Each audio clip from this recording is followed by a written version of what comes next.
കരുണാസമ്പന്നനായ ഞങ്ങളുടെ പിതാവേ, ശലോം. നമുക്ക് ക്ലാസ് സ്റ്റാർട്ട് ചെയ്യാം. വാഴ്ത്തപ്പെട്ട നമ്മുടെ ദൈവപിതാവിന് സ്തോത്രം ചെയ്യുന്നു. നമ്മളെ കഴിഞ്ഞ ആഴ്ചക്കാലെല്ലാം ദൈവം കാത്തു പരിപാലിച്ച് ദൈവത്തിന്റെ മഹാകൃപയോർത്ത് ഞാൻ സ്തോത്രം ചെയ്യുന്നു. നമുക്ക് കഴിഞ്ഞ ആഴ്ചയില് നമ്മള് എബ്രായ എബ്രായർ ആരാന്ന് നമ്മൾ നോക്കിക്കണ്ടു. അതേപോലെ തന്നെ യഹൂദർ ആരാന്ന് നമ്മൾ നോക്കിക്കണ്ടു. ഇന്ന് നമുക്ക് കഴിഞ്ഞ ക്ലാസ്സുകളൊക്കെ നമ്മൾ പഠിച്ച കാര്യങ്ങൾ തന്നെ ഒന്ന് റിവൈസ് ചെയ്തിട്ട് നമുക്ക് അങ്ങോട്ട് കയറി പോകാം. കാരണം ഒരുപക്ഷെ നമ്മുടെ ക്ലാസ്സിന്റെ ഇൻട്രൊഡക്ഷൻ ക്ലാസ്സിന്റെ അവസാനത്തെ ക്ലാസ് ആയിരിക്കും ഈ ക്ലാസ്. നമ്മൾ ഇതോടുകൂടി തന്നെ നമ്മുടെ ഭാഷയെ കുറിച്ചിട്ടുള്ള നമുക്ക് പഠിക്കേണ്ടതായിട്ടുള്ള കാര്യങ്ങൾ നമ്മൾ പഠിച്ചിട്ട് നമ്മൾ ഇനി മിക്കവാറും ഇന്ന് തീർക്കാൻ പറ്റുമെങ്കിൽ ഇന്ന്, അതല്ലെങ്കിൽ അടുത്ത ആഴ്ച മുതൽ നമ്മൾ ആലഫ്, ബെയ്ത്ത്, ഗിമൽ എന്ന 3 അക്ഷരമാലയും ആ അക്ഷരമാലയിൽ അടങ്ങിയിരിക്കുന്ന പ്രാവചനികമായ അർത്ഥങ്ങളും എല്ലാം നമ്മൾ പഠിക്കുന്നതായിരിക്കും. നമ്മൾ കഴിഞ്ഞതിന്റെ മുൻപത്തെ ക്ലാസ്സിലൊക്കെ നമ്മൾ കണ്ടു, എബ്രായ ഭാഷ വലിയ കുഴപ്പങ്ങളിലൂടെയൊക്കെ ദൈവം സംരക്ഷിച്ചു, അല്ലേ? ഒരു ഗ്ലാസ് പോലെ ചിന്നിച്ചിതറിപ്പോയ ഭാഷയെ ദൈവത്തിന്റെ കരം ഉപയോഗിച്ച് അതിനെ എന്താ പറയാ, ആ പൊട്ടിപ്പോയ ഗ്ലാസിനെ പതുക്കെ എടുത്ത് സൂക്ഷിച്ചു വെച്ചു. അതെങ്ങനെയാണ് സൂക്ഷിച്ചു വെച്ചത്? ഷെമ്മിലൂടെ, അല്ലെ? ഒരു ശേഷിപ്പിനെ, ആ ഭാഷ കലങ്ങിപ്പോയപ്പോൾ അവിടെ ഒരു ശേഷിപ്പിനെ ദൈവം നിർത്തി. ആ ശേഷിപ്പിനെ നോഹയുടെ മകനായിട്ടുള്ള മകനിലൂടെ, ഷെമ്മിലൂടെ ദൈവം ആ ശേഷിപ്പിനെ നിലനിർത്തി മുന്നോട്ട് കൊണ്ടുപോയി. ഷെം എന്നുള്ളതിന്റെ അർത്ഥം നമ്മൾ പഠിച്ചു. പേര് എന്നൊരു അർത്ഥമുണ്ട്, പ്രശസ്തി എന്നൊരു അർത്ഥമുണ്ട്. പ്രശസ്തി എന്ന് ഞാനത് കണ്ടപ്പോൾ എനിക്ക് ഭയങ്കരമായിട്ടുള്ള ഒരു എന്താണ് അതിൻ്റെ അകത്തൊരു കൗതുകം തോന്നി. എന്താണ് പ്രശസ്തിയിലേക്ക് വരേണ്ടുന്നത്? ആരെ പ്രസിദ്ധപ്പെടുത്താനായിട്ടാണ് അങ്ങനെ ഒരു അർത്ഥവും കൂടി അതിൻ്റെ അകത്ത് ഒളിപ്പിച്ചു വെച്ചത്? അത് നമ്മുടെ യഹോശുവയെ ഒളിപ്പിച്ചു വച്ചിരിക്കുകയായിരുന്നു. യഹോശുവനെയാണ് കാലാന്തരത്തിൽ, കാലസമ്പൂർണതയിൽ പ്രസിദ്ധപ്പെടുത്തിയത്. ഷെമ്മിന്റെ വംശത്തിലൂടെ, ഷെമ്മ, എബറിൽ കൂടെ, അത് കഴിഞ്ഞ് നമ്മൾ പഠിക്കുന്നത് ഒരു തലമുറയെ തന്നെ പഠിക്കുന്നുണ്ട്. ആ തലമുറയുടെ ഇടയിൽ നമുക്ക് വളരെ വ്യക്തമായിട്ട് ഒരു വ്യക്തിയെക്കുറിച്ച് കാണുവാൻ കഴിയുന്നു. അബ്രഹാമിനെ കുറിച്ച് കാണുവാൻ കഴിയുന്നു. അബ്രഹാമിന്റെ മക്കളായിട്ടുള്ള ഐസക്കിന്റെ മക്കളായിട്ടുള്ള, അവിടെ ഒരാളെ മാറ്റി നിർത്തിയിട്ട് അടുത്ത ആളെ എടുക്കുന്നു. അദ്ദേഹത്തിന്റെ പേര് യാക്കോബ്. യാക്കോബിന്റെ 12 മക്കൾ. അതിലൂടെ നീണ്ട ഒരു വംശപാരമ്പര്യത്തിലൂടെ നമുക്ക് കാണുവാൻ കഴിയും. കാലസമ്പൂർണതയിൽ ലോകം മുഴുവനും ഇന്ന് ആ നാമം അറിയുന്നുണ്ട്. ആ നാമത്തിലൂടെയാണ്, ആ നാമത്തെ പ്രതിയാണ് നമ്മൾ ഇന്ന് ഈ ഭാഷ പഠിക്കാനായിട്ട്, ബിബ്ലിക്കൽ ഹീബ്രു പഠിക്കാനായിട്ടിരിക്കുന്നത്.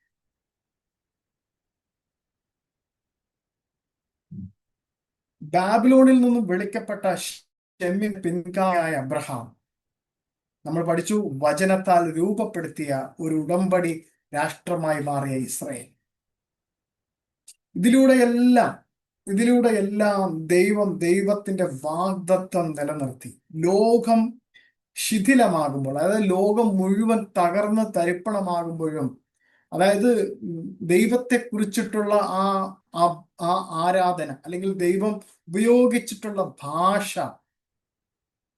അങ്ങനെയുള്ള കാര്യത്തിൽ നിന്ന് എല്ലാം ജനം പുറന്നോട്ട് പോയപ്പോൾ ദൈവം ഒരു രക്തബന്ധത്തിലൂടെ, ഒരു വാഗ്ദാനത്തിലൂടെ, ഒരു പ്രോമിസിലൂടെ ദൈവം എബ്രായ ഭാഷയെ ജീവനോടെ നിലനിർത്തി. അവിടെ നമുക്ക് കാണുവാൻ കഴിയും, തോറ, പഞ്ചഗ്രന്ഥങ്ങൾ എഴുതപ്പെട്ടത് ഈ ഭാഷയിലാണ്. പ്രവാചകന്മാർ, സങ്കീർത്തനങ്ങൾ, നമ്മൾ കാണുന്ന മറ്റു ചുരുളുകൾ എല്ലാം വിശുദ്ധമായ ഭാഷയിൽ, ലഷോൺ ഹാ കദോഷ്, വിശുദ്ധമായ ഭാഷ, ആ ഭാഷയിലോട്ട് എഴുതപ്പെട്ടു. അതിനുശേഷം കാലാന്തരത്തിൽ നമുക്ക് കാണുവാൻ കഴിയുന്നു, യേശു കർത്താവ് ഭൂമിയിൽ വന്നു. യേശു കർത്താവ് സംസാരിച്ചിരുന്ന ഭാഷ എബ്രായ ഭാഷയാണ്. മറ്റൊരു വിഭാഗം പറയുന്നു അല്ല, അരാമിക്കാണ്. അപ്പോൾ നമുക്ക് അരാമിക്കിനെ കുറിച്ച് നമുക്ക് പഠിക്കേണ്ടതായിട്ടുണ്ട്. എന്താണ് അരാമിക്ക്, എവിടേക്കാണ് അരാമിക്ക് സംസാരിച്ചത്, നമ്മൾ വളരെ ഡീറ്റെയിൽ ആയിട്ടല്ല, എന്നാൽ നമ്മളുടെ പഠനവുമായി ബന്ധപ്പെട്ടുള്ള രീതിയിലാണ് നമ്മൾ അരാമ്യ ഭാഷയെക്കുറിച്ചും ഒരു ചെറിയൊരു രീതിയിൽ നമ്മൾ പഠിക്കാൻ പോകുന്നത്. ആ കാലഘട്ടത്തിൽ യേശു കർത്താവ് സംസാരിച്ചിരുന്ന ഭാഷ എബ്രായ ഭാഷയാണ്. കാരണം യേശു കർത്താവ് ജനിച്ചത് യഹൂദ ഗോത്രത്തിലാണ്. ഒരു യഹൂദനായിട്ട്, ഒരു ഇസ്രായേലിയനായിട്ടാണ് ആ ദേശത്ത്, ഇസ്രായേൽ എന്ന രാജ്യത്ത് യേശു കർത്താവ് ജീവിച്ചതും ശുശ്രൂഷ ചെയ്തതും. നമുക്ക് കാണുവാൻ കഴിയും യേശു കർത്താവിന്റെ മരണം, അടക്കം, ഉയർപ്പ്, അതേപോലെ തന്നെ 45 ദിവസം ഈ ഭൂമിയിൽ ശിഷ്യന്മാരെ പഠിപ്പിച്ചു കൊണ്ടിരുന്നു. ആ പഠിപ്പിച്ചതിന് ശേഷം പിന്നെ നമുക്ക് കാണുവാൻ കഴിയുന്നത് അപ്പോസ്തല പ്രവൃത്തികളാണ്. ഈ കാലഘട്ടത്തിൽ, ഈ അപ്പോസ്തല പ്രവൃത്തിയുടെ ഈ കാലഘട്ടത്തിലെല്ലാം നമുക്ക് കാണുവാൻ കഴിയുന്നത് അവിടെ അവർ എഴുതിയ പുസ്തകങ്ങളെല്ലാം എബ്രായ ഭാഷയിലായിരുന്നു. 1900 വർഷങ്ങൾക്ക് മുൻപ് വിശ്വസിച്ചിരുന്നതും പഠിച്ചുകൊണ്ടിരുന്നതും ഇതെല്ലാം പഴയ പുതിയ നിയമത്തിലെ ലേഖനങ്ങൾ മിക്കതും എഴുതപ്പെട്ടത് എല്ലാം ഗ്രീക്കിലായിരുന്നു എന്നൊക്കെയാണ്. പക്ഷേ കാലാന്തരത്തിൽ അതെല്ലാം, അതിന്റെ ചുരുളുകളെല്ലാം, എബ്രായ ഭാഷയിൽ എഴുതപ്പെട്ട ചുരുളുകളെല്ലാം കണ്ടെടുത്തു. പ്രത്യേകിച്ച് ഞാൻ നിങ്ങളടുത്ത് ആദ്യ ക്ലാസ്സുകളിലൊക്കെ പറഞ്ഞതുപോലെ മത്തായി, മാർക്കോസ്, യോഹന്നാൻ, അപ്പോസ്തല 1 യോഹന്നാൻ, 2 യോഹന്നാൻ, 3 യോഹന്നാൻ, യാക്കോബ്, വെളിപ്പാട് പുസ്തകം, യൂദ, യാക്കോബ്, ഇങ്ങനെയുള്ള എല്ലാ പുസ്തകങ്ങളും, ഈവൻ 1 കൊരിന്ത്യർ, 2 കൊരിന്ത്യർ, എബ്രായർക്ക് എഴുതിയ ലേഖനം, ഇതെല്ലാം കണ്ടെടുത്തിരിക്കുന്നത് എബ്രായ ഭാഷയിലാണ്. പലരും പറയാറുണ്ട്, ഓക്കെ, നമ്മൾ പഠിച്ചു വരുന്നതും നമ്മൾ പോകുന്നതായിട്ടുള്ള സഭയിലുള്ള പലരും പാസ്റ്റർമാർ പറയാറുണ്ട് അത് ഗ്രീക്കിലാണ് എഴുതിയത്.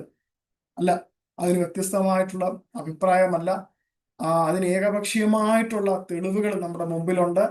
പ്രത്യേകിച്ച് ഇന്ന് ഈ കാലഘട്ടത്തിൽ അതിന്റെ ചുരുളുകളെല്ലാം കണ്ടെടുക്കപ്പെട്ടു. ബ്രിട്ടീഷ് മ്യൂസിയത്തില്, പ്രത്യേകിച്ച് ബ്രിട്ടീഷ് മ്യൂസിയത്തിലും അതേപോലെ തന്നെ യെരുശലേം യൂണിവേഴ്സിറ്റിയുടെ കീഴിലുള്ള ലൈബ്രറികളിലെല്ലാം അത് സൂക്ഷിച്ചിട്ടുണ്ട്. പല സൈറ്റുകളിലും ഈ പറഞ്ഞ പുസ്തകങ്ങളുടെ PDF ലഭ്യമാണ്. നമുക്കത് ഡൗൺലോഡ് ചെയ്ത് വായിക്കാവുന്നതാണ്. അപ്പം ഞാൻ പറഞ്ഞു വരുന്നത്, ആ അപ്പോസ്തലന്മാരുടെ ഒരു കാലഘട്ടം കഴിഞ്ഞപ്പോൾ റോം ജെറുസലേമിനെ തകർത്തു. തെരുവീതികളിൽ നിന്നും പൂർണ്ണമായും എബ്രായ ഭാഷ മങ്ങിപ്പോയി. അവർ ചിതറയ്ക്കപ്പെട്ടു, പല രാജ്യങ്ങളിലേക്കും ഓടിപ്പോയി. പക്ഷേ അവർ എവിടേക്ക് പോയോ അവിടെ എല്ലാം അവർ അവരുടെ ജീവന് തുല്യമായിട്ട്, ജീവന്റെ അകത്തുള്ള ഒരു തീ പോലെ അവർ ഈ ഭാഷയെ സൂക്ഷിച്ചു. അവർ അത് മന്ത്രിച്ചു കൊണ്ടിരുന്നു. കാരണം ഈ മന്ത്രണം എന്ന് പറയുന്നത് ആലഫും തൗവിനെയാണ് അവർ മന്ത്രിച്ചു കൊണ്ടിരുന്നത്. ആലഫ് തൗവിനെ നമുക്ക് വെളിപ്പാട് പുസ്തകത്തിൽ കാണുവാൻ കഴിയുന്നു. യോഹന്നാൻ ചോദിക്കുന്നു, ആരാണ്? ഞാൻ ആലഫ് തൗ ആണ്.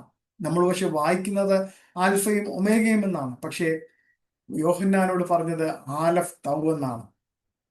നമ്മൾ വരുന്ന ക്ലാസ്സുകളിൽ ആലഫിനെ കുറിച്ചും തൗവിനെ കുറിച്ചും ഒക്കെ പഠിക്കുമ്പോൾ ആ ആലഫ് തൗ എന്ന് പറഞ്ഞതിന്റെ കൃത്യമായ അർത്ഥം നമുക്ക് ലഭിക്കുന്നതാണ്. കാരണം കാലഘട്ടം ഈ ഭാഷയെ, സാമ്രാജ്യങ്ങൾ ഈ ഭാഷയെ, പലതരത്തിലുള്ള രാജാക്കന്മാർ, അധികാരികൾ, നേതാക്കൾ ഈ ഭാഷയെ ഇന്നും ലോകത്തിൽ നിന്നും മായ്ച്ചു കളയാൻ ആഗ്രഹിക്കുന്നു. അവർ ശ്രമിച്ചു കൊണ്ടിരിക്കുന്നു. പക്ഷേ അതിനെ എത്രത്തോളം അതിനെ അടിച്ചമർത്താൻ ശ്രമിക്കുന്നുവോ അത്രത്തോളം എഴുന്നേറ്റ് ശക്തിയോടെ വരികയാണ് ഹല്ലേലൂയ നമ്മൾ ഈ പഠിക്കാൻ പോകുന്ന ഈ ഭാഷ. ബാബേലിൽ ആളുകൾ ഭിന്നിച്ചു പോയി. പെന്തക്കോസ്ത് നാളിൽ നമ്മൾ അപ്പോസ്തല പ്രവൃത്തികൾ 2-ാം അധ്യായത്തിൽ വായിക്കുന്നത് പോലെ അവിടെ ചിതറിപ്പോയവർ ഇവിടെ ഒരുമിച്ച് കൂടി, ആത്മാവിറങ്ങി, എല്ലാവരും അവരവരുടെ ഭാഷകൾ മനസ്സിലാക്കി. ഓരോരുത്തർക്കും അവരവരുടെ ഭാഷയിൽ അവർ സംസാരിക്കുന്നത് കേട്ടു എന്ന് അപ്പോസ്തല പ്രവൃത്തികൾ 2-ാം അധ്യായം അതിന്റെ 6-ാമത്തെ വാക്യം നമുക്ക് കാണിച്ചു തരുന്നു.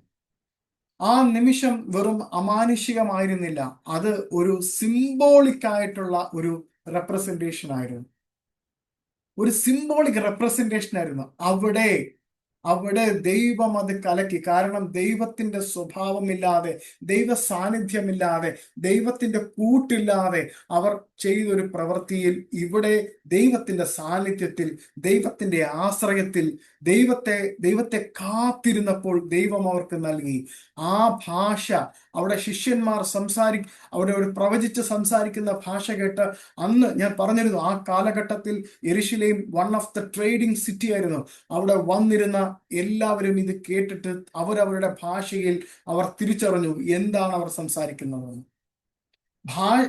ബാബേലിൽ ഒരു ആശയക്കുഴപ്പമായിരുന്നു. പക്ഷേ ഇവിടെ ആത്മാവിന്റെ ഐക്യത്തിൽ വീണ്ടെടുക്കപ്പെട്ട ഒരു ജനതയെ ദൈവം നമുക്ക് കാണിച്ചു തരുന്നു.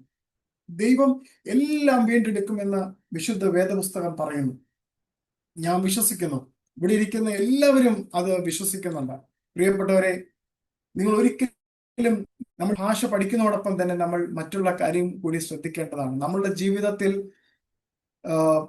എല്ലാം തകർന്നു പോയി, എല്ലാം നശിച്ചു പോയി എന്ന് നിങ്ങൾ കരുതരുത്. ദൈവത്തിൽ ആശ്രയിച്ചാൽ ദൈവം എല്ലാം മടക്കിക്കൊണ്ടുവരും. ദൈവത്തിൽ എങ്ങനെ ആശ്രയിക്കണം എന്നുള്ളത് നമ്മളുടെ ഏറ്റവും വലിയ മനോഭാവമാണ്. നമ്മുടെ മനോഭാവമാണ് ദൈവത്തിന് എങ്ങനെയാണ് ആശ്രയിക്കേണ്ടത്. ആശ്രയിക്കേണ്ടത് കാരണം നിങ്ങൾ എന്നെ അന്വേഷിപ്പിൻ, ഞാൻ നിങ്ങളുടെ അടുത്തേക്ക് വരാം എന്നാണ് പറയുന്നത്. ഹല്ലേലൂയ. പ്രിയപ്പെട്ടവരെ, നമ്മൾ ദൈവത്തിൽ ആശ്രയ ബോധമുള്ളവരായിരിക്കും. ഓക്കെ, നമുക്ക് നമ്മുടെ ക്ലാസ്സിന്റെ അകത്തേക്ക് വരാം. അങ്ങനെ ചിതറിക്കപ്പെട്ട അനേകം ഭാഷകളുണ്ടായി. ഈ ഭാഷകളെല്ലാം ദൈവം നശിപ്പിച്ച് കളഞ്ഞില്ല. ആ ഭാഷകളുടെ ഉള്ളിൽ തന്നെ ദൈവത്തിൻ്റെതായിട്ടുള്ള എന്താ പറയാ, ദൈവത്തെ മഹത്വപ്പെടുത്തുവാൻ ആ ഭാഷകളെ ദൈവം ഉപയോഗിച്ചു. പക്ഷെ എബ്രായ ഭാഷയിൽ ആ വേര്, ആ പറഞ്ഞിരിക്കുന്ന ദൈവത്തിന്റെ മഹത്വമുള്ള ആ ഭാഷയിൽ ദൈവം ഒരു ആത്മാവിനെ ഒളിപ്പിച്ചു വെച്ചു. ഞാൻ ഒരു കാര്യം പറഞ്ഞോട്ടെ, നമ്മളത് പറഞ്ഞു പോയ ഒരു കാര്യമാണ്. ദൈവം ആദാമിന് ആ ഭാഷ നൽകി. ആദാം ഏദൻ തോട്ടത്തിൽ ഇരിക്കുന്നു, സകല വിധത്തിലുള്ള മൃഗങ്ങളെ കാണുന്നു, വെള്ളത്തെ കാണുന്നു, വെള്ളത്തെ മായുമെന്ന് വിളിക്കുന്നു. അതിൻ്റെ അകത്തൊരു അർത്ഥമുണ്ട്. അത് കണക്ക് തന്നെ കേലവ് എന്ന് വിളിക്കുന്നു. പട്ടിക്കുഞ്ഞിനെ നോക്കിയിട്ട് കേലവ് എന്ന് വിളിക്കുന്നു. അപ്രകാരം ഹൃദയമുള്ള എന്നൊരർത്ഥമാണ് അതിന് ഒരു അർത്ഥം ഉള്ളത്. അപ്രകാരം ഹൃദയമുള്ള. അത് ആരുടെ ഹൃദയത്തിനോട് അപ്രകാരമുള്ള? മനുഷ്യന്റെ ഹൃദയം, ലവ്. ആ മനുഷ്യന്റെ ഹൃദയത്തിന് പ്രകാരമുള്ള ഒരു ജീവി. നമുക്ക് പുലിയെ വളർത്താൻ പറ്റുമോ? നമുക്ക് സിംഹത്തെ വളർത്താൻ പറ്റുമോ? നമ്മൾ മിക്ക വീട്ടിലും നമുക്കൊരു ചെറിയ നായ്ക്കുട്ടി ഉണ്ടാവും, മിക്ക വീട്ടിലും. കാരണം മനുഷ്യനോട് അത്രയും. ഇപ്പം ആദാമിന്റെ ചിന്തയിലൂടെ മൃഗത്തെ, പക്ഷികളെ, പ്രപഞ്ചത്തെ എല്ലാം നോക്കിക്കണ്ടപ്പോ ആദാം കണ്ടത് ആ പട്ടിയുടെ അല്ലെങ്കിൽ ആ നായ്ക്കുട്ടിയുടെ ആ DNA വരെ കണ്ടു. ഏറ്റവും അട്ടർമോസ്റ്റ് ആയിട്ടുള്ള കാര്യം വരെ അവിടെ ആദാം കണ്ടിട്ടാണ് ആദാം ഓരോന്നിനും ഓരോ പേര് നൽകിയത്. ആ പേരെല്ലാം വളരെ അർത്ഥവത്തായിട്ടുള്ള പേരാണ്. അതുകൊണ്ട് തന്നെ എബ്രായ ഭാഷയിൽ തന്നെ ദൈവത്തിന്റെ ആത്മാവുണ്ട്. നമുക്ക് ഇപ്പം പലരും ചോദിക്കും, എബ്രായ ഭാഷയാണോ ഏറ്റവും സുപ്രീമസി ഉള്ള ലാംഗ്വേജ്? അതെ, എബ്രായ ഭാഷയിൽ അതിൻ്റെതായുള്ള സുപ്രീമസി ഉണ്ട്. കാരണം ഈ ബൈബിൾ വിവർത്തനം ചെയ്തപ്പോൾ ഒരുപാട് കാര്യങ്ങൾ ബൈബിൾ വിവർത്തനം ചെയ്ത ആൾക്കാർ അത് വിട്ടുകളഞ്ഞു. പ്രത്യേകിച്ച് സെപ്റ്റുജന്റിലേക്ക് വിവർത്തനം ചെയ്തപ്പോൾ അവർ ഒരുപാട് കാര്യങ്ങൾ വിട്ടുകളഞ്ഞു. അതുകൊണ്ട് തന്നെ ബൈബിൾ ശരിയായ രീതിയിൽ വായിക്കപ്പെടുവാൻ നമുക്ക് കഴിഞ്ഞിട്ടില്ല, ഒരു ട്രാൻസ്ലേഷനും കഴിഞ്ഞിട്ടില്ല. അതുകൊണ്ട് തന്നെയാണ് നമ്മൾ ഇന്ന് എല്ലാവരും ഈ സന്ധ്യാസമയത്ത് ഒരുമിച്ച് കൂടി ദൈവത്തിന്റെ നാമത്തില് നമ്മൾ ദൈവത്തിന്റെ ഭാഷ പഠിക്കാനായിട്ട് നമ്മൾ ഒരുങ്ങിക്കൂടിയിരിക്കുന്നത്. എബ്രായ ഭാഷയില് ഒരു പ്രവചനത്തിന്റെ ആത്മാവുണ്ട്. അത് ലോകമെമ്പാടുമുള്ള ഒരുപാട് തരത്തിലുള്ള ചെറുപ്പക്കാർ, വിവിധ തരത്തിലുള്ള ആൾക്കാർ, പ്രത്യേകിച്ച് നമ്മൾ ഇന്ന് ഒരുമിച്ച് കൂടിയിട്ട് ഈ ഭാഷ പഠിക്കുന്നു, അല്ലേ? ഇതെല്ലാം സെഫനിയാവിന്റെ 3:9 പറഞ്ഞിരിക്കുന്ന ആ പ്രവചന നിവർത്തിയാണ്. എല്ലാ വാക്കുകളും എല്ലാ അധരങ്ങളും യഹോശുവ മിശിഹായിലേക്കും അവന്റെ വീണ്ടും വരവിനായിട്ട് നമ്മൾ ഒരുങ്ങുന്നു. ഹല്ലേലൂയ. കാരണം സെഫനിയാവ് 3:9 പറയുന്നു, എല്ലാവരും ഏക മനസ്സോടു കൂടി യഹോവയുടെ നാമം വിളിച്ചപേക്ഷിക്കേണ്ടതിനും അവനെ സേവിക്കേണ്ടതിനും ഞാൻ അവർക്കൊരു ശുദ്ധമായ ഭാഷ പുനഃസ്ഥാപിക്കും.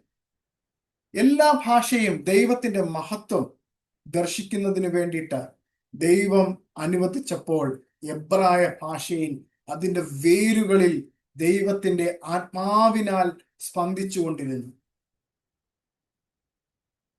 ഭാഷാ സംസ്കാരം, സർഗാത്മകത, ആവിഷ്കാരം എന്നിവയെ പ്രതിഫലിപ്പിക്കുന്നു ഈ എബ്രായ ഭാഷയുടെ വിരൽ അടയാളങ്ങൾ. എന്നാൽ എബ്രായ ഭാഷ നമ്മൾ പഠിച്ചതുപോലെ അതൊരു ശാഖയല്ല, അതൊരു വേരാണ്. നമ്മൾ പഠിച്ചിരുന്നു, ഷോറഷ് എന്നുള്ളൊരു പദം പഠിച്ചിരുന്നു. ഷോറഷ് എന്താണെന്ന് നമ്മൾ പഠിച്ചിരുന്നു. നമ്മൾ കണ്ടിരുന്നു എന്താണ് ജലത്തിനു മേതെ ദൈവത്തിന്റെ ആത്മാവ് പരിവർത്തിക്കുന്നത് പോലെ. ദൈവം ആദ്യമായിട്ട് പറഞ്ഞു, എഹിയ ഓർ, വെളിച്ചം ഉണ്ടാകട്ടെ. 10 കൽപ്പനകളിൽ ദൈവത്തിന്റെ ശ്വാസം ഇടിമുഴങ്ങി. പ്രവചനങ്ങൾ, സങ്കീർത്തനങ്ങൾ, ഉപമകൾ എല്ലാം ഈ ഭാഷയിൽ നിന്നാണ് ഒഴുകിയെത്തിയത്. അങ്ങനെ നമ്മൾ നോക്കുമ്പോൾ യഹോശുവ മിശിഹ ഭൂമിയിലേക്ക് വരുന്നു.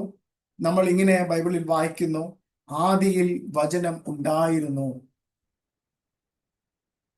ബാര ഡവാർ എന്നായിരുന്നു അവിടെ യഥാർത്ഥത്തിൽ യോഹന്നാൻ എഴുതിയത്. പക്ഷേ നമ്മുടെ കയ്യിൽ ഗ്രീക്ക് പതിപ്പ് കിട്ടിയത് കൊണ്ട് അവിടെ ലോഗോസ് എന്ന് കണ്ടു. യഥാർത്ഥത്തിൽ ഡവാർ എന്നുള്ളൊരു പദമായിരുന്നു യോഹന്നാൻ എഴുതിയത്. കാരണം യോഹന്നാൻ അത് എഴുതാനുള്ള മെയിൻ കാരണം ദൈവത്തിന്റെ ആ ദൈവത്വത്തെ പൂർണ്ണമായി എടുത്ത് കാണിക്കുന്നതിന് വേണ്ടിയിട്ടായിരുന്നു യോഹന്നാൻ അത് എഴുതിയത്. പക്ഷേ അൺഫോർച്ചുനേറ്റ്ലി നമുക്ക് കിട്ടിയിരിക്കുന്ന ട്രാൻസ്ലേഷൻ എല്ലാം ലോഗോസ് എന്ന് അടയാളപ്പെടുത്തുന്നതായിരുന്നു. കാരണം നമ്മൾ ഏത് നോക്കിക്കഴിഞ്ഞാലും ഓക്കെ, ഗ്രീക്ക് ബൈബിൾ അല്ലെങ്കിൽ ഗ്രീക്കാണ് നമുക്ക് ട്രാൻസ്ലേഷൻ ആയിട്ട് കിട്ടുന്നത്. യഥാർത്ഥത്തിൽ യോഹന്നാൻ ആരായിരുന്നു? യോഹന്നാൻ ഒരു യഹൂദനായിരുന്നു. യോഹന്നാൻ നോർത്തേൺ ഗലീലിയിൽ താമസിച്ചിരുന്ന ഒരു യുവാവായിരുന്നു. യോഹന്നാൻ എഴുതിയത് ഹീബ്രു ഭാഷയിലായിരുന്നു തന്റെ സുവിശേഷം എഴുതിയത്. 3 സുവിശേഷങ്ങളും എഴുതി കഴിഞ്ഞതിന് ശേഷമാണ് യോഹന്നാൻ ഈ ഒരു സുവിശേഷം എഴുതുന്നത്. അന്നത്തെ കാലത്ത് ഒരുപാട് തരത്തിലുള്ള ദുരുപദേശങ്ങൾ നിലനിന്നിരുന്നു. പ്രപഞ്ചത്തെ ദൈവമായിട്ട് കണ്ട് ആരാധിക്കുന്ന ഒരു കൂട്ടം ജനമുണ്ടായിരുന്നു, ജ്ഞാനമതമുണ്ടായിരുന്നു. അവർ ചോദിച്ചു, ദൈവം ആരാണ്? ദൈവം എവിടുന്ന് വന്നു? അതിനെ വളരെ വ്യക്തമായിട്ട് പറഞ്ഞു മനസ്സിലാക്കുവാനായിട്ടാണ് യഥാർത്ഥത്തിൽ യോഹന്നാന്റെ സുവിശേഷം എഴുതി. 4-ാം സുവിശേഷം എന്ന് പറയുന്ന യോഹന്നാന്റെ സുവിശേഷം. ആദിയിൽ ദവാർ ഉണ്ടായിരുന്നു.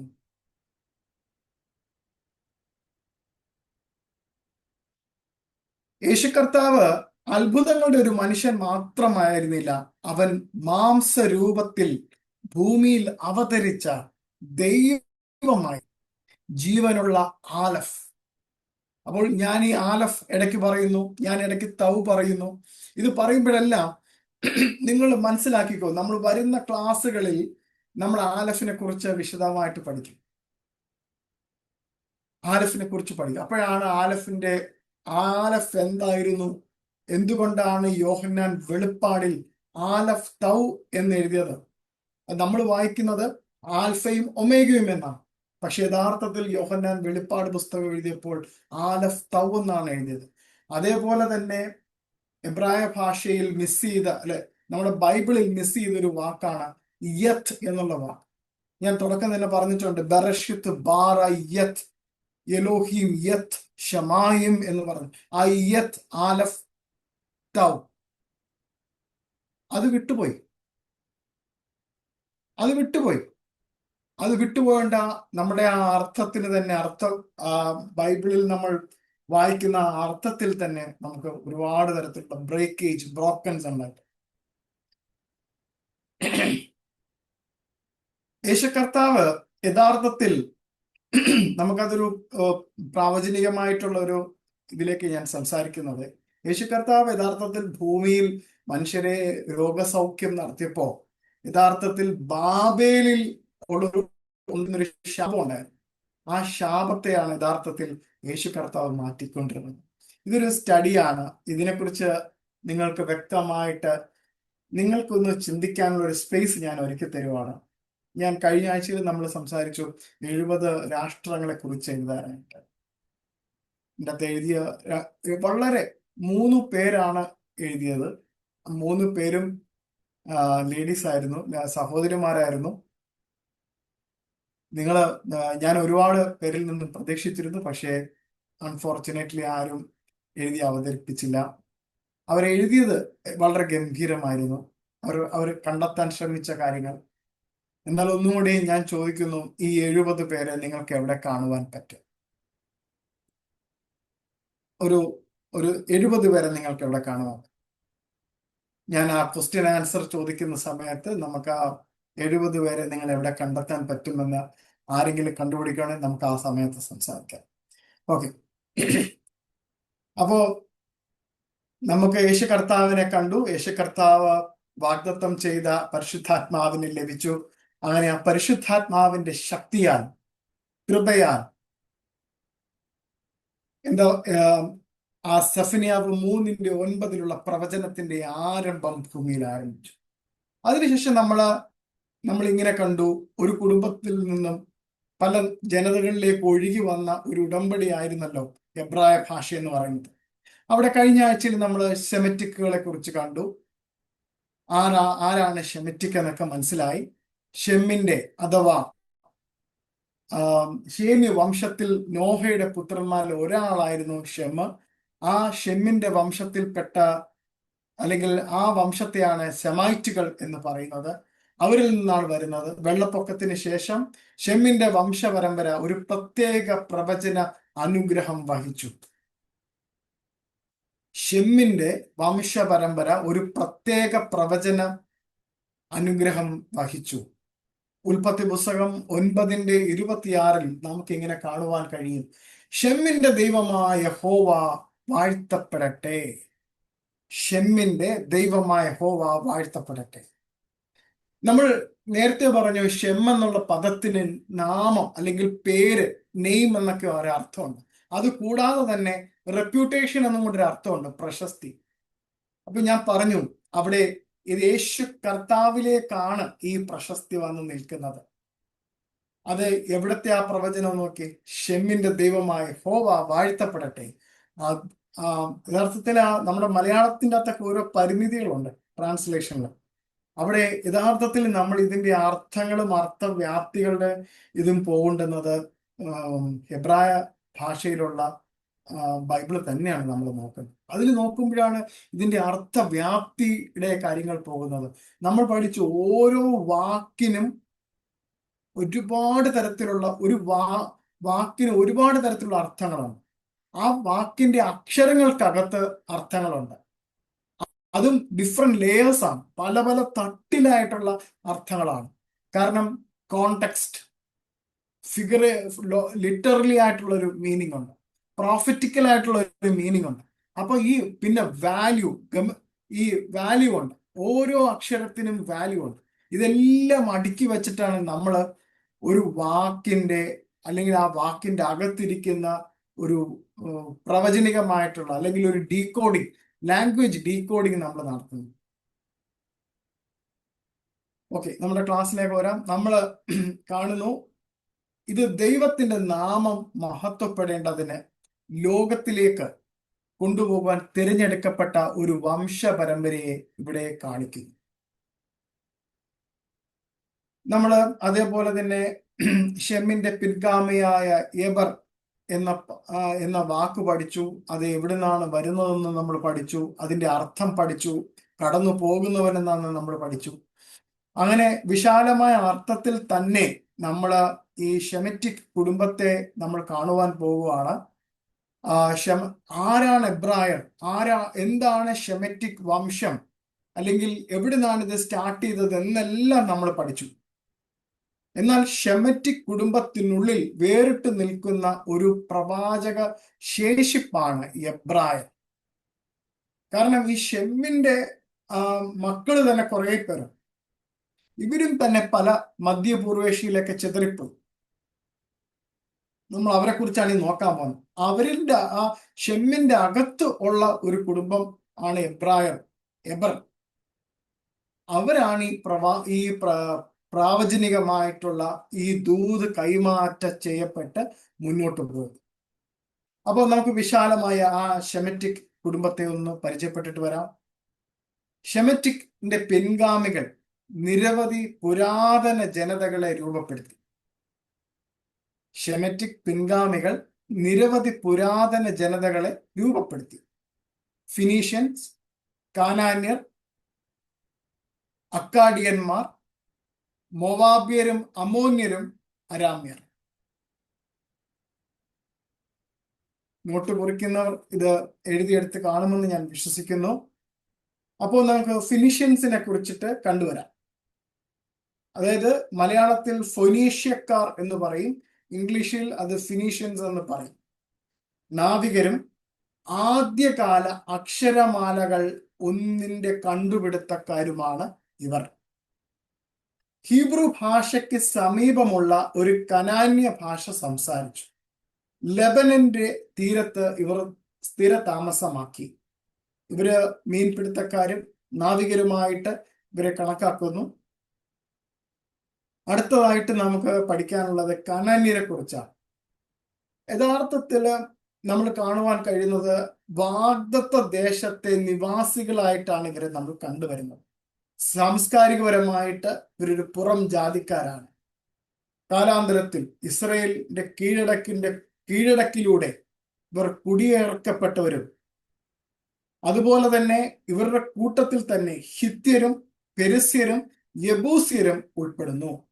ഇവരുടെ കൂട്ടത്തിൽ ഹിത്യരും പെരിസ്യരും യെബൂസ്യരും ഉൾപ്പെടുന്നു. മൂന്നാമത് നമുക്ക് പഠിക്കാനുള്ളത് അക്കാഡിയന്മാരെ കുറിച്ചിട്ടാണ്. അക്കാഡിയന്മാര് മെസപ്പൊട്ടേമിയൻ സാമ്രാജ്യങ്ങളുടെ സ്ഥാപകരാണ്. അക്കാഡിയൻ ഭാഷ, ക്യൂണിഫോം, ഗിൽഗാമേഷിന്റെ ഇതിഹാസം എന്നിവയുടെ സൃഷ്ടാക്കളാണ്. എനിക്കറിയുമെന്ന് തോന്നുന്നില്ല നിങ്ങൾക്ക് ആർക്കെങ്കിലും സംശയങ്ങൾ ഉണ്ടാകും. ഗിൽഗാമേഷിന്റെ ഇതിഹാസം, എപ്പിക് ഓഫ് ഗിൽഗാമേഷ് കേട്ടിട്ടുണ്ടായിരിക്കാം. ഓക്കെ, കേട്ടിട്ടില്ലെങ്കിൽ അതൊരു വായിക്കേണ്ട പുസ്തകമാണ്. വളരെ ഇൻട്രസ്റ്റിംഗ് ആയിട്ടുള്ള ഒരു ബുക്കാണ്. മലയാളത്തില് അത് ലഭ്യമാണ്. DC ബുക്സ് അത് ഇറക്കിയിട്ടുണ്ട്. പിന്നെ യൂണിഫോം സിസ്റ്റത്തെ കുറിച്ചൊക്കെ നമ്മൾ ചെറിയ ക്ലാസ്സുകളിലൊക്കെ പഠിച്ചിട്ടുണ്ട്. യൂണിഫോം ഇവരാണ് ബാബിലോണിയൻ അസിറിയ സാമ്രാജ്യത്തിന്റെയും ഒക്കെ പൂർവികർ. അടുത്തത് നമുക്ക് കാണുവാൻ കഴിയുന്നത് മൊവാബ്യരും അമ്മോന്യരും. ഈ പദങ്ങൾ രണ്ടും നിങ്ങൾക്ക് സുപരിചിതമാണ്.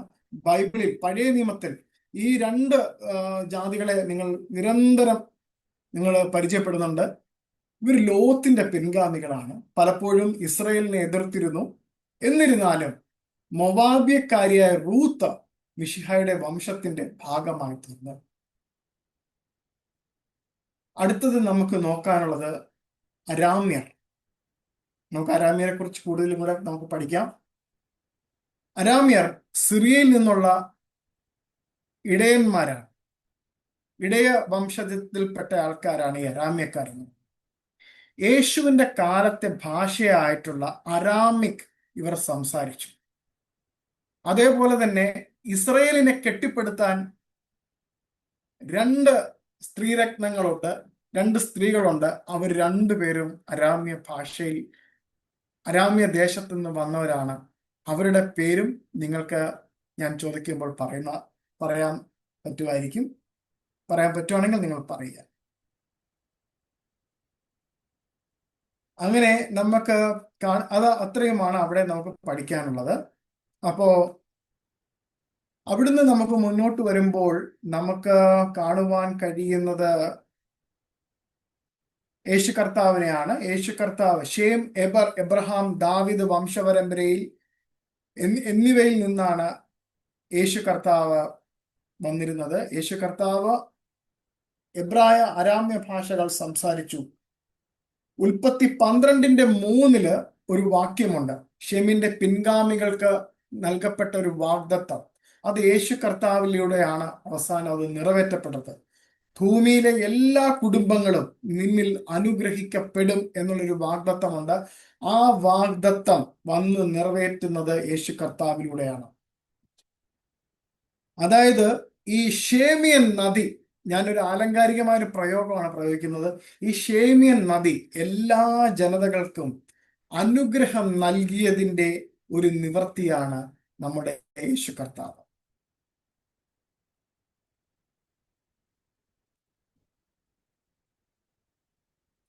നമ്മൾ പഠിച്ചതുപോലെ ഈ സെമറ്റിക് ലാംഗ്വേജിന്റെ സവിശേഷതകൾ നമ്മൾ പഠിച്ചു. അത് ഒരു സവിശേഷത എന്ന് പറയുന്നത് 3 അക്ഷരമുള്ള ഒരു വ്യവസ്ഥയെ കുറിച്ച് പഠിച്ചു. ഷോർഷ്, 3 അക്ഷരം. കാരണം ഓരോ പദത്തിനും, ഓരോ എബ്രായ പദത്തിനും ഒരു മൂലപദമുണ്ട്. നമ്മളത് പഠിച്ചിരുന്നു, തുടക്കം തന്നെ നമ്മൾ പഠിച്ചിരുന്നു. തോറയെ കുറിച്ച് നമ്മൾ പഠിച്ചപ്പോൾ ഒരു മൂലപദം പഠിച്ചിരുന്നു. അതേപോലെ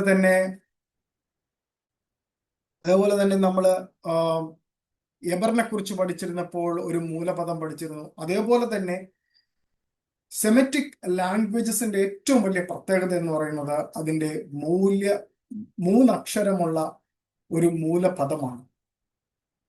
അതേപോലെ തന്നെ വ്യാകരണവും പദാവലിയും ആഴത്തിലുള്ള സാംസ്കാരികപരം, ദ കൾച്ചറൽ ആൻഡ് റിലീജിയസ് ആയിട്ട് കെട്ടുപിണഞ്ഞ് കിടക്കുന്നതാണ് ഈ ഭാഷയുടെ ഏറ്റവും വലിയ പ്രത്യേകത. ലിംഗ്വിസ്റ്റിക് ആയിട്ട് ഈവൻ നമ്മുടെ ഹീബ്രു ഭാഷയ്ക്ക് തന്നെ വളരെ പ്രത്യേകതയുണ്ട്. യേശു കർത്താവ് പലപ്പോഴും സംസാരിച്ചിരുന്നത് ഫിഗറേറ്റീവിലായിരുന്നു, ലിറ്ററലി സംസാരിച്ചിട്ടുണ്ട്. അതേപോലെ തന്നെ ഏറ്റവും കൂടുതൽ ഇഡിയംസ് സംസാരിച്ചിട്ടുള്ളത് സുവിശേഷങ്ങളിൽ പരീശന്മാരോട് സംസാരിക്കുമ്പോൾ, ഉപമകൾ സംസാരിക്കുമ്പോൾ എല്ലാം ഇവിടെ യേശു കർത്താവ് ഏറ്റവും കൂടുതൽ ഉപയോഗിച്ചിരിക്കുന്നത് ഇഡിയംസ് ആണ്. നമ്മൾക്ക് ആ ഇഡിയംസ്, ആ കാലഘട്ടത്തിൽ അവർ ഉപയോഗിച്ചിരിക്കുന്ന ഇഡിയംസ്, അതേപോലെ തന്നെ ട്രോപ്പിക്കലായിട്ടുള്ള കാര്യങ്ങൾ കർത്താവ് സംസാരിച്ചിട്ടുണ്ട്, ജോഗ്രാഫിക്കലായിട്ട് കർത്താവ് സംസാരിച്ചിട്ടുണ്ട്. ഇതെല്ലാം ചേർന്നതാണ് ഹീബ്രു ലാംഗ്വേജ് എന്ന് പറയുന്നത്. അപ്പൊ ഹീബ്രു ലാംഗ്വേജിന് നമ്മൾ ഒരു വശത്തൂടെ മാത്രം നോക്കിയാൽ അതിന്റെ അർത്ഥങ്ങളും അർത്ഥതലങ്ങളും കിട്ടത്തില്ല. വിവിധ വ്യത്യസ്തമായ രീതിയിൽ കാണണം. വിവിധ തലങ്ങളുള്ള, മുഖങ്ങളുള്ള ഒരു ഭാഷയാണ് എബ്രായ ഭാഷ. അപ്പൊ അതിന്റെ വ്യത്യസ്തമായ രീതിയിൽ കണ്ടാൽ മാത്രമേ അതിന്റെ ഉള്ളിലുള്ള ആഴവും പരപ്പും നമുക്ക് കണ്ടെത്തുവാൻ, പഠിക്കുവാൻ കഴിയത്തുള്ളൂ. ഞാൻ നിങ്ങൾക്കൊരു പദം നമ്മുടെ ക്ലാസ് ആലഫ് മുതൽ തൗ വരെ എടുത്തു കഴിഞ്ഞതിന് ശേഷം ഞാനൊരു പദം നിങ്ങളെ പഠിപ്പിക്കും. യമത്ത് എന്ന് വെച്ചാൽ ട്രൂത്ത്, സത്യം എന്നാണ്. ആ യമത്ത് എന്നുള്ളൊരു പദം പഠിപ്പിക്കുമ്പോൾ ആ യമത്ത് എന്താണെന്ന് ഞാൻ പഠിക്കും. ആലഫ്, മെം, തൗ, ഈ 3 അക്ഷരങ്ങളാണ് യമത്ത് എന്നുള്ള പദം എഴുതാൻ ഉപയോഗിക്കുന്നത്. ആ യമത്ത് എന്നുള്ള പദം നിങ്ങൾക്ക് ഞാൻ വരച്ച് കാണിച്ചു തരാം. അപ്പോഴേ നിങ്ങൾ സത്യം എന്താണെന്ന് മനസ്സിലാകത്തുള്ളൂ, സത്യത്തെ എങ്ങനെയാണ് കാണേണ്ടതെന്ന് മനസ്സിലാകത്തുള്ളൂ. ഇപ്പൊ ഇതിന്റെ അർത്ഥം എന്ന് പറയുന്നത് സത്യമാണ് സുവിശേഷം, സത്യമാണ് വചനം. ഈ സത്യത്തെ അതേപോലെ കാണുമ്പോഴാണ് അതിൻ്റെ ആ മനോഹരത്വം നമുക്ക് പ്രകടമാണ്. അതുപോലെയാണ് നമ്മുടെ ബൈബിളിലെ വചനങ്ങളും നമുക്ക് ആ തലത്തിലൂടെ നോക്കുവാൻ കഴിയണം. ഓക്കെ, നമ്മുടെ ക്ലാസ്സിലേക്ക് നമുക്ക് വരാം. നമ്മൾ ഷെമറ്റിക് ഭാഷയുടെ സവിശേഷതകളെ കുറിച്ചിട്ടാണ് സംസാരിക്കുന്നത്. പ്രധാനപ്പെട്ട ഷെമറ്റിക് ഭാഷകള് ഞാനിവിടെ പറഞ്ഞു പോകാം. ഒന്ന് ഹീബ്രു, ബൈബിളിലെ പവിത്രമായ ഭാഷ, ആധുനിക ഇസ്രായേലിന്റെ ഭാഷ. അത് നശിച്ചു പോരുന്നതാണ്. അത് പിന്നെ നമ്മളത് പഠിക്കാം. കുറച്ചൊരു ചരിത്രമോടെ നമ്മൾ പഠിക്കും. ആ ചരിത്രം പഠിക്കുമ്പോൾ നമ്മൾക്ക് മനസ്സിലാകും പിൽക്കാലത്ത് ഈ ഭാഷ അവർ പുനരുജ്ജീവിച്ചു. അവരതിനെ നശിച്ചു വരുന്ന ഭാഷയായിരുന്നു. അതിനെ അവർ ജീവൻ കൊടുത്ത് മുന്നോട്ട് കൊണ്ടുവന്നു. അടുത്തത് നമുക്ക് പഠിക്കാനുള്ള അരാമിക് ഭാഷയാണ്. പ്രവാസത്തിന്റെയും യേശുവിന്റെയും ഭാഷ. ആധുനിക ഭാഷയായി ഇത് ഓക്കെ. ഈ ഭാഷ ഡാനിയലിന്റെയും എസ്രയുടെയും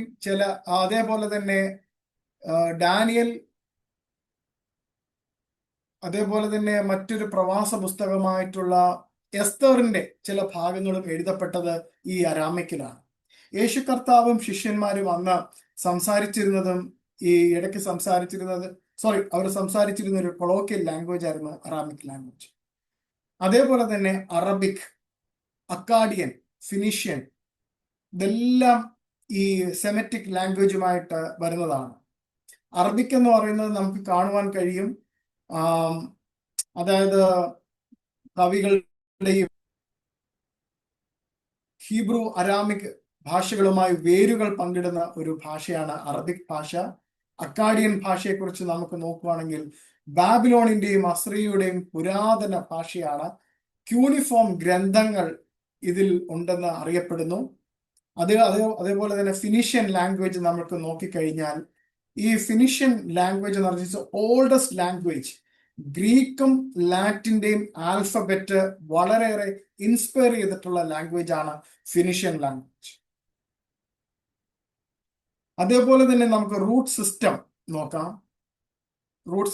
നോക്കാം. നമുക്ക് സെമറ്റിക് ഭാഷകൾ 3 വ്യഞ്ജനാക്ഷരങ്ങൾ കോൺസണൻസ് ഉള്ള ഒരു ഭാഷയാണ്.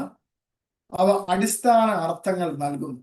ഉദാഹരണത്തിന് ഹീബ്രുവിൽ കെറ്റർ എന്നുള്ള ഒരു വാക്കുണ്ട്. നമുക്ക് സ്ക്രീനിൽ ഒന്ന് ഷെയർ ചെയ്യുകയാണെങ്കിൽ നന്നായിരിക്കും. കെറ്റർ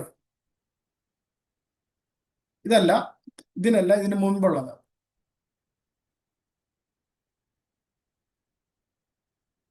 ഇതല്ല മുമ്പുള്ളത്. ഹീബ്രു എന്ന് എഴുതിയിരിക്കുന്ന വേറൊരു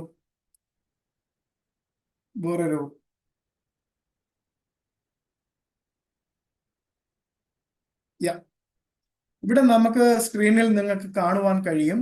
ഹീബ്രു എന്ന് എഴുതിയിട്ട് ഞാൻ കെറ്റഫ്, കാഫ്, തൗ, ബെയ്ത്ത് അല്ലെങ്കിൽ വ എന്നുള്ള സൗണ്ടാണ് വരുന്നത്. അതായത് ക, ട്, വ്. ഈ കെറ്റഫ് എന്ന് പറഞ്ഞാൽ ഹീ റോട്ട്, അവൻ എഴുതി, അല്ലെങ്കിൽ എഴുത്ത്, അല്ലെങ്കിൽ കെറ്റവിന്റെ അർത്ഥം എഴുത്തെന്നാണ്. കെറ്റവ് എന്നത് അവൻ എഴുതി അല്ലെങ്കിൽ അദ്ദേഹം എഴുതി. പിന്നെ മിഖാത്ത ലെറ്റർ എന്ന അക്ഷരമാണ്. ഇതെല്ലാം വരുന്നത് കെറ്റവ് എന്നുള്ള മൂലപദത്തിൽ നിന്നാണ്. അതേപോലെ തന്നെ കെറ്റാബ എന്നുള്ള ഒരു അക്ഷരമുണ്ട് അറബിയിൽ. ഒന്ന് കാണിക്കാമോ? അടുത്തത് അറബിയിൽ. ഞാൻ ഇതിന്റെ സിമിലാരിറ്റി കാണിക്കാനാണ് കാണിക്കുന്നത്. സിമിലാരിറ്റി നമ്മൾ ആദ്യം ഹീബ്രുവിൽ കണ്ടത് എന്തായിരുന്നു? കെറ്റവ്. അതേപോലെ തന്നെ നമ്മൾ അറബിക്കിൽ കാണുവാണ് കെറ്റാബ.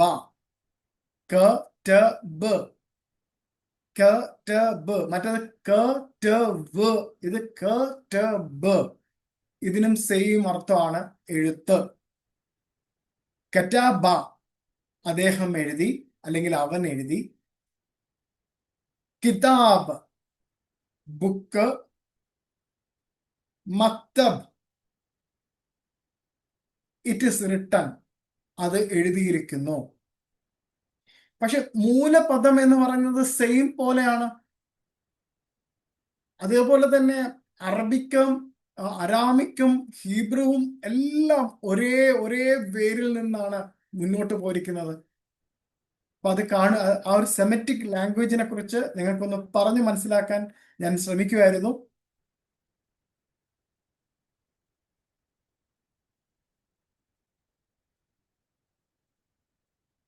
ഓക്കെ, നമുക്കിനി അടുത്തതായിട്ട് എബ്രായ ഭാഷയുടെ അക്ഷരമാലയുടെ പരിണാമത്തെക്കുറിച്ച് നമുക്ക് പഠിക്കാം.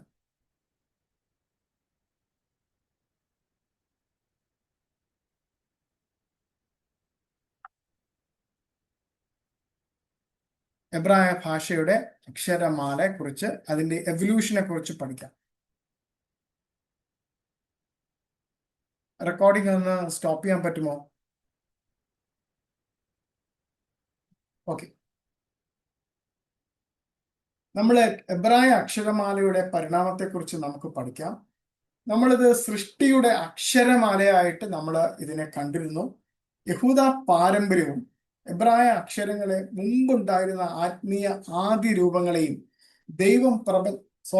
ദൈവം പ്രപഞ്ചത്തെ സൃഷ്ടിച്ച കോസ്മിക് കോഡുകളെയും കാണുന്നു. കർത്താവിന്റെ വചനത്താൽ ആകാശം സൃഷ്ടിക്കപ്പെട്ടു എന്ന് നമുക്ക് സങ്കീർത്തനം 33:6 നമുക്ക് വായിക്കാം. ഓക്കെ. ഇവിടെ നമുക്ക് നേരത്തെ ഒരു പ്രിയപ്പെട്ട സഹോദരൻ ചോദിച്ചതുപോലെ ഏത് കാലഘട്ടത്തിലാണ്, ഏത് നൂറ്റാണ്ടുകൾക്കും അപ്പുറമാണ് ഇത് ഈ ഒരു എബ്രായ ഭാഷ ഉണ്ടായത്? യഥാർത്ഥത്തിൽ നമുക്ക് ചരിത്രത്തിൽ അനേകം തെളിവുകളുണ്ട്. ഇന്ന കാലഘട്ടത്തിൽ ഇന്ന ചരിത്രം ഉടലെടുത്തപ്പോൾ ഇന്ന ഭാഷാ സംവിധാനം രൂപപ്പെട്ടു. അതിനു മുൻപേ ഗുഹാചിത്രങ്ങളിലൂടെ മനുഷ്യനുമായി സംവേദിക്കുവാനായിട്ട് അവർ ഗുഹയിൽ എഴുതി തുടങ്ങി എന്നൊക്കെ അനേകം കാര്യങ്ങൾ നമുക്ക് കാണുവാൻ കഴിയും. പക്ഷെ നമ്മൾ ഇന്നിവിടെ കൂടിയിരിക്കുന്നവരും ഇത് കേട്ടുകൊണ്ടിരിക്കുന്ന ആരെങ്കിലുമൊക്കെ, ഇനിയും അനേകം പേര് ഇത് കേൾക്കാറുണ്ട്. നമ്മൾ പഠിക്കുന്നത് ബിബ്ലിക്കൽ ഹീബ്രു ആണ്. അപ്പോൾ നമ്മൾ ബൈബിളിന്റെ ഉള്ളിൽ നിന്നാണ് പഠിക്കുന്നത്. ഇപ്പോൾ ഒരു ചോദ്യം നമുക്ക് ഇങ്ങനെ ശാസ്ത്രീയമായിട്ട് ചോദിക്കും, ആദ്യത്തെ മനുഷ്യൻ എവിടെ നിന്ന്, where is the first man came? Okay, ആ മനുഷ്യന് മുൻപ് നമ്മൾ വായിക്കുന്നുണ്ടല്ലോ നിയാൻഡർത്താൽ മനുഷ്യൻ, അല്ലെങ്കിൽ അതിനു മുൻപേ ഉള്ള മനുഷ്യൻ, ദിനോസറുകൾ, ഇങ്ങനെയൊക്കെ നമ്മൾ വായിക്കുന്നുണ്ടല്ലോ. ആ കാലഘട്ടത്തിൽ ജീവിച്ചിരുന്ന മനുഷ്യൻ. യഥാർത്ഥത്തിൽ ചരിത്രം, ഞാൻ പറഞ്ഞിരുന്നു, ചരിത്രങ്ങൾ, സംസ്കാരങ്ങൾ ഒരു നദി പോലെ ഒഴുകുമ്പോൾ അതിന്റെ നടുവിലൂടെ ഒഴുകുന്ന ഒരു ചരിത്രമാണ് ബൈബിൾ എന്ന് പറയുന്ന ചരിത്രം. ആ നടുവിലൂടെ ഒഴുകുന്ന ചരിത്രത്തിന്റെ ഉള്ളിലുള്ള ഒരു മനുഷ്യനെ, ആദ്യത്തെ മനുഷ്യനെ കുറിച്ച് അടയാളപ്പെടുത്തുന്നതാണ് ആദം. ആ ആദാമിലൂടെയുള്ള ആ പരമ്പരയും ആദാമിലൂടെ ജനിക്കപ്പെട്ട ദൈവം കൊടുത്ത ഭാഷയെ കുറിച്ചിട്ടുമാണ് നമ്മൾ സംസാരിക്കുന്നത്. ഓക്കെ, നമ്മളിവിടെ കാണുവാൻ കഴിയും സൃഷ്ടിയുടെ അക്ഷരമാല, അത് യഹൂദ പാരമ്പര്യം അനുസരിച്ചിട്ട്. അതേപോലെ തന്നെ നമ്മൾ അത് മനസ്സിലാക്കുന്നതും അങ്ങനെയാണ്. ഇത് ദൈവം സംസാരിച്ച ഭാഷ, ഈ ലോകത്തെ സൃഷ്ടിക്കാൻ, ലോകത്തെ നിർമ്മിക്കുവാൻ ഒക്കെ ദൈവം ഉപയോഗിച്ച ഭാഷ. അതിനുശേഷം നമുക്ക് കാണുവാൻ കഴിയും 1500 BC പാലിയോ ഹീബ്രു ലിപികൾ, അതായത് ആദ്യകാല ഹെബ്രായ എഴുത്ത്. അത് ചിത്രരൂപത്തിലും പ്രതീകാത്മകപരമായിട്ടുള്ള രീതിയിലുമാണ് എഴുതിയിരിക്കുന്നത്. ആദ്യകാല ഹെബ്രായ എഴുത്ത് എന്ന് പറയുന്നത് നമുക്ക് കാണുവാൻ കഴിയുന്ന ചിത്രരൂപത്തിൽ, പിക്ചർ വേർഡ് ആയിട്ട് കാണാൻ കഴിയും. ഞാൻ നേരത്തെ പറഞ്ഞു, പാലിയോ ഹീബ്രു ആയിട്ട് അവര് ആലഫിനെ ഉപയോഗിച്ചിരുന്നത് കാളത്തലയാണ്. കാളത്തല, അതായത് ചിത്രങ്ങളായിരുന്നു അവർ വരച്ചിരുന്നത്. അത് നമ്മൾ പഠിക്കുന്നതായിരിക്കും. നമ്മൾ ഓരോ അക്ഷരത്തിന്റെ കൂടെയും 22 അക്ഷരത്തിന്റെയും ഈ പിക്ചർ വേർഡ് നമ്മൾ പഠിക്കും. പാലിയോ ഹീബ്രു നമ്മൾ പഠിക്കും. അത് സിംബോളിക് ആയിരുന്നു. ഉദാഹരണത്തിന് ആലഫ്, കാളയുടെ തല, അതെന്തിനെ കാണിക്കുന്നു? ശക്തിയെ കാണിക്കുന്നു. ബെയ്ത്ത് എന്ന് നമ്മൾ പഠിക്കുമ്പോൾ വീട് എന്നുള്ള ഒരു ചിത്രമാണ് അവരന്ന് വരച്ചിരുന്നത്. വീട്.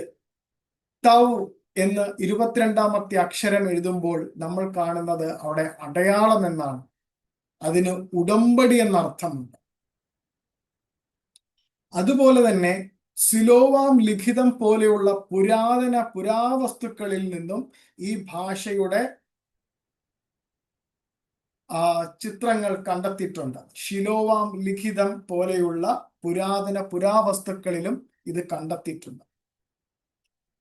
BC 1500 ഇടയിലുള്ള കാലഘട്ടത്തിൽ ഉണ്ടായിരുന്ന ഒരു ഫിനീഷ്യൻ സ്വാധീനത്തെ കുറിച്ചിട്ടാണ് ഇനി നമ്മൾ സംസാരിക്കാൻ പോകുന്നത്. ഫിനീഷ്യന്മാർ അവരുടെ അക്ഷരമാല വ്യാപകമായി പ്രചരിപ്പിച്ചു. ഗ്രീക്ക്, ലാറ്റിൻ, അറബി ഭാഷകളെ ഇത് സ്വാധീനിച്ചു. അതേസമയം എബ്രായർ ആത്മീയ അർത്ഥങ്ങളും ഇതിലൂടെ സംരക്ഷിച്ചു. അതേസമയം എബ്രായർ ആത്മീയ അർത്ഥങ്ങൾ ഇതിലൂടെ സംരക്ഷിച്ചു. അടുത്ത് നമുക്ക് നോക്കാനുള്ളത് അരാമിക് ആണ്. അരാമിക് അക്ഷരത്തിന്റെ പ്രത്യേകത എന്ന് പറയുന്നത് കുറച്ച് സ്ക്വയർ ഫോർമാറ്റ് ആണ്. അത് പിൽക്കാലത്ത് ഈ എബ്രായന്മാര് ഈ ഒരു സ്റ്റൈല് അവരുടെ ഹീബ്രു എഴുതുന്നതിലും അവരത് കൊണ്ടുവന്നു. ബാബിലോണിയൻ പ്രവാസ സമയത്ത് ജൂതന്മാർ തിരിച്ചു പോയിട്ട് കടന്നു വന്നു. എവിടെ പോയിട്ട്? ബാബിലോണിയൻ പ്രവാസത്തിന് പോയിട്ട് തിരിച്ച് നാട്ടിലേക്ക് വന്നപ്പോൾ ആ കാലഘട്ടത്തിൽ ഇവർ അരാമ്യ ഭാഷയിലുള്ള ഈ ചതുര ലിപി ഇവർ സ്വീകരിച്ചു. ആധുനിക എബ്രായ എഴുത്തിന്റെ അടിസ്ഥാനം ഈ സ്ക്വയർ ഫോർമാറ്റിലുള്ള ഈ അക്ഷരമാണ്. നമ്മളത് ആലഫ് കാണുമ്പോൾ തൗ, ബെയ്ത്ത്, ഗിമൽ എല്ലാം സ്ക്വയർ ഫോർമാറ്റിലാണ് എഴുതിയിരിക്കുന്നത്. അതുകൊണ്ടാണ് നിങ്ങളുടെ അടുത്ത് ഞാൻ സ്ക്വയർ ഫോർമാറ്റിലുള്ള ആ ചെറിയ കോളം മേടിക്കാൻ പറഞ്ഞത്. അപ്പൊ അതിൻ്റെ അകത്ത് നിർത്തി നമുക്ക് എഴുതി കഴിഞ്ഞാൽ കൃത്യമായിരിക്കും. ഇത് എവിടെ കാണുവാൻ കഴിഞ്ഞെന്ന് വെച്ച് കഴിഞ്ഞാൽ തോറ ചുരുളുകളിലും ചാവുകടൽ ചുരുളുകളിലും ഡെഡ് സീ സ്ക്രോളേഴ്സിലും അതേപോലെ തന്നെ ഈ തോറ ചുരുളുകളിലും ഈ ഒരു റൈറ്റിംഗ്സ് നമുക്ക് കാണുവാൻ കഴിയും. അടുത്ത നമുക്ക് പഠിക്കാനുള്ളത് കെറ്റാവ് സ്റ്റാമ്പ് എന്നുള്ള ഒരു കാര്യമാണ്. കെറ്റാവ് സ്റ്റാമ്പ് അത് ഇത്രയേ ഉള്ളൂ. ഈ തോറ ഇങ്ങനെ എഴുതി വരുമ്പോ തോറയില് ഈ വളരെ വളരെ പ്രാഗൽഭ്യം സിദ്ധിച്ച ശാസ്ത്രിമാരാണ് ഈ കെറ്റാവും സ്റ്റാമ്പ് ഇങ്ങനെ എഴുതുന്നത്. സൊഫേറിയം അത് വളരെ പ്രാർത്ഥനയോട് കൂടിയാണ് ഇതിങ്ങനെ എഴുതിക്കൊണ്ടിരിക്കുന്നത്. അതിൻ്റെ ഇടയിൽ ഒരു ചെറിയൊരു തെറ്റ് വന്നാൽ ആ മൊത്തം സ്ക്രോളും എന്താ പറയാ അതിനെ അസാധുവാക്കും. അപ്പം ഈ തോറ ചുരുകളിലും ടെഫിനിൽ, മൊസോട്ട് എന്നിവയിലും ഇത് ഉപയോഗിക്കുന്നു. അതേപോലെ നമുക്ക് അടുത്തത് നോക്കാനുള്ളത് റാഷി ലിപിയാണ്. എന്താണ് റാഷി ലിപി? ഈ തിരുവെഴുത്ത് പാഠത്തിൽ നിന്നും ജ്ഞാനത്തെ വേർതിരിച്ച് അറിയുന്ന റബ്ബിമാരുടെ വ്യാഖ്യാനങ്ങൾക്കുള്ള ഫോണ്ടാണ് റാഷി ഫോണ്ട് എന്ന് പറയുന്നത്. ഈ റാഷി ഫോണ്ടിന്റെ പറയുന്നത് ആ റാഷി ഫോണ്ടിന്റെ മേളില് കിരീടങ്ങളുണ്ട്. ഞാൻ അതിന്റെ ആ ഉദാഹരണങ്ങൾ അടുത്ത ക്ലാസ്സിൽ ഞാനത് കാണിക്കാം. ഓരോ റാഷി ഫോണ്ടിന്റെ മേളിലും ഓരോ തരത്തിലുള്ള ക്രൗൺസ് അവർ വരച്ചു വെക്കും. അത് ആ സ്റ്റൈലിനെ കാണിക്കുന്നതാണ്. അത് കഴിഞ്ഞിട്ട് നമുക്ക് അടുത്ത് നോക്കാനുള്ളതാണ് ആധുനിക എബ്രായ ലിപി. എലിയാസർ ബെൻ യഹൂദ എന്ന ഒരു വ്യക്തിയാണ് എബ്രായ ഒരു സംസാര ഭാഷയായി വീണ്ടും പുനരുജ്ജീവിച്ചു കൊണ്ടുവന്നത്. വിദ്യാഭ്യാസം, മാധ്യമം, ദൈനംദിന ജീവിതം എന്നിവയ്ക്കായി ചതുര ലിപിയെ മാനദണ്ഡമാക്കി സ്വരാക്ഷര ചിഹ്നങ്ങൾ അതായത് നിക്കുദ് ഇതും കൂടെ ചേർത്തിട്ടാണ് ഈ ആധുനിക മോഡേൺ ഹീബ്രു ഉണ്ടാക്കിയെടുത്തിരിക്കുന്നത്. ഇന്ന് ഇസ്രായേലില് അവിടുത്തെ ആൾക്കാർ ഈ ഭാഷ സംസാരിക്കുന്നു. ഇതോടുകൂടി നമ്മുടെ ഇന്നത്തെ ക്ലാസ് ഇവിടെ അവസാനിക്കുകയാണ്.